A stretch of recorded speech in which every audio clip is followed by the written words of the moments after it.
Hi friends, నేను మీ దేవిని. Please subscribe my channel. చామంతి 19వ భాగం. వసంతి మాటలు ఏకాగ్రతతో వింటున్నాను. ఆమె చివరి మాటలు నా మనసులో నిలిచిపోయాయి. నేను ఆమెను ఆపి అడిగాను, వసంతి, నా భర్త సైతాను సంతానం అని చెప్పనవసరం లేదు. అయితే అతను ఎప్పుడు స్వీయ గుర్తింపు పొందాడు? వసంతి ఆత్మీయస్వరం ప్రతిధ్వనించడం ప్రారంభించింది. పుట్టుకనే నీ భర్తకు ఒక ప్రత్యేక లక్షణం ఉంది. మామూలు పిల్లల్లా కాదు. జమీందర్ బాబు దయతో అతడి శరీర నిర్మాణం మానవతీతుడైన స్వతహాగా మానవతీత చేతులు కాళ్ళు మృదువుగా లేవు.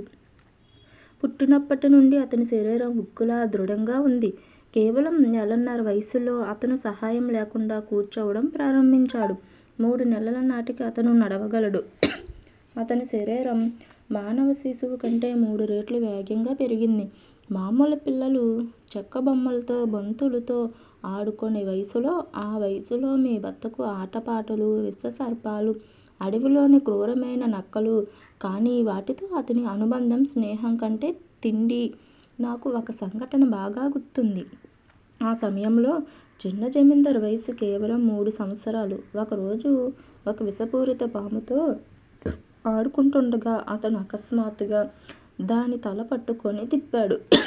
అది అతని నోటిలో ఉంది. ఒక్క కాటుతో అతను 5 అడుగుల పొడవున్న ప్రాణాంతకరమైన విషపూరితమైన పాము తలపై నుంచి తిరిగి అరుస్తూ చిన్న జమీందారును ఆపడానికి ప్రయత్నించాను. కానీ నయనతార నన్ను అడ్డుకుంది.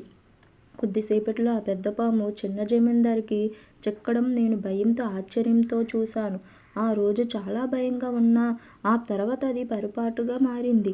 అప్పటి నుండి నేను తరచుగా చిన్న జమీందారు చుట్టూ పడి ఉన్న నక్కలు లేదా కుందేళ్ళు సగం తిన్న కళేబరాలను చూశాను. నాకు మొదట్లో అర్థం కాకపోయినా తర్వాత అతనిలో హిప్నోటిక్ శక్తి ఉందని, దాని ఫలితంగా క్రూరమైన జంతువులను అతను ఎటువంటి సందేహం లేకుండా లొంగదీసుకుంటాడని నేను గ్రహించాను. సమయం నెమ్మదిగా గడిచిపోయింది. సైతాన్ కుమారుడు ఈ ఇంటి సరిహద్దుల్లో పెరగడం ప్రారంభించాడు. నయనతార పర్యవేక్షణలో అక్షరాస్యుడయ్యాడు. అతను మానవతీత సామర్థ్యాల కారణంగా అతను చాలా త్వరగా ప్రతిదీ సాధించగలిగాడు. కొద్ది రోజుల్లోనే అతను బహుళ భాషల్లో ప్రావీణ్యం సంపాదించాడు. అఘోరిని పరిశీలనలో ప్రాచీన వేదాలు, ఉపనిషత్తులను నేర్చుకున్నాడు. అదే సమయంలో పిశాచ్ తంత్రంతో పరిచయం పొందాడు. ప్రజల ప్రావీణ్యం సంపాదించడానికి సంవత్సరాలు పట్టే డాకినీ విద్య అతను 10 సంవత్సరాల వయసులో మాత్రమే దాన్ని ప్రావీణ్యం పొందాడు. పిశాచ్ నియమాన్ని అనుసరించి అతను చేతబడి మారని నేర్చుకున్నాడు. మోహిని విద్య మొదలైనవి. కాలక్రమేణా అతను 15 సంవత్సరాల వయసు వచ్చినప్పుడు అతను కొత్తగా సంపాదించిన శక్తులతో సైతాన్ యొక్క సూక్ష్మ ఉనికిని మేల్కొల్పాడు. కొద్దిసేపటి క్రితం ఆ గదిలో మీరు చూసిన వ్యక్తి ఎప్పటికీ ఈ ఇంట్లో సూక్ష్మ శరీరంతో ఉన్నాడు. అతను భౌతిక రూపంలో లేకపోయినా అతను సైతాన్. అతని శక్తి కూడా దేవుని వలె అపారమైనది. అతను ఆత్మను తనలాగే సర్వశక్తిమంతుడిగా మార్చడానికి అతను తన శక్తిలో సగం అతనికి ప్రసాదిస్తాడు. ఈ ప్రపంచంలో అతనికి రాబోయే ప్రమాదం గురించి హెచ్చరించాడు. వసంతి మాటలకు ఆశ్చర్యంగా అన్నాను. ఏం మాట్లాడుతున్నావు వసంతి? ప్రపంచం ఎలా ప్రమాదంలో పడింది? అతను చేయగలడు. ప్రమాదం ఎవరో తెలుసా? ఎవరు? నువ్వు. ఈ ఇంటికి వచ్చినప్పుడు నుంచి ఎన్నో అపూర్వమైన సంఘటనలను చూశాను.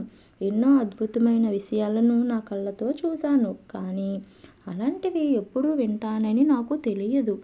పుట్టినప్పటి నుంచి అత్త వేధింపులు, చిత్రహింసలు మామ మౌనంగా పట్టించుకోకుండా తట్టుకుంటూ పెరిగాను.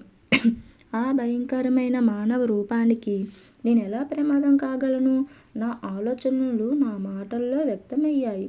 నేను వసంతి ముఖంలోకి కళ్ళు పెద్దవి చేసి చూస్తూ అన్నాను, నేనా? నీ చిన్న జమీందార్ బాబుకి ప్రమాదానికి కారణం నేనే.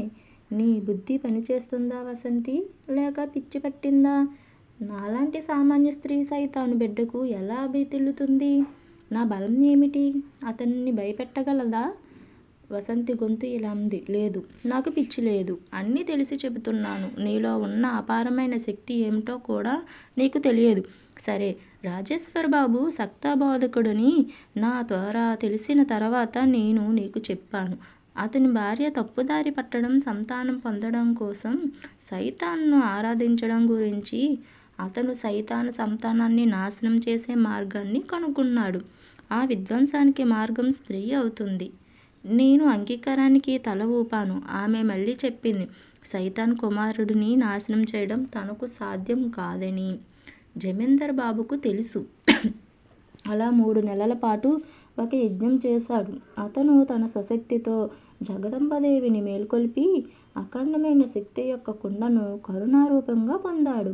తమ్ముడు జమీందార్ పుట్టిన సరిగ్గా 15 ఏళ్ల తర్వాత రేవతి నక్షత్రం సంచారంలో ఒక మాసం అమావాస్య నాడు బ్రాహ్మణ కుటుంబంలో సకల గుణాలు పుడుతుందని అతనికి సరిగ్గా తిథి నక్షత్రం గణించగా తెలిసింది. ఉత్తరాన హేమలతిక గ్రామం జగదంబదేవి అనుగ్రహంతో ఆశీర్వాదం పొందిన కుమార్తె ఆమె మాత్రమే ఈ ఇంటిని అన్ని మాలిన్యాల నుండి విముక్తి చేయగలదు. చిన్న జమీందార్ను కూడా నాశనం చేయగలదు. భూమిలోని మట్టిని నరకంగా మార్చడానికి వచ్చిన భయంకరమైన దురాచారం కూడా నశిస్తుంది. నువ్వు ఆ కూతురివి, నేను అమ్మాయిని. సైతాన్ జాతిని ఎవరు నాశనం చేస్తారు? అయితే ఎలా? వసంతి, నేను ఎలా విజయం సాధిస్తానో ఆ బలం నాకు ఎక్కడ దొరుకుతుంది? వసంతి కళ్ళు వెలిగిపోయాయి. దృఢ నిశ్చయంతో నా ముఖంలోకి చూస్తూ గట్టిగా సమాధానం చెప్పింది. నువ్వు పుట్టకముందే నీ రాకకు బాటలు వేసిన వ్యక్తి నిన్ను ఈ పనికి ఎంచుకున్నాడు. ఇది ఎంత అసాధ్యమైనప్పటికీ మీరు మాత్రమే దీన్ని చేయగలరు. సరైన సమయంలో మీరు ఆ బలాన్ని కూడా పొందుతారు. ఆ చివరి క్షణం కోసం సిద్ధంగా ఉండండి. వసంతి నెక్స్ట్ పార్ట్లో ఏం చేస్తుందో చూద్దాం.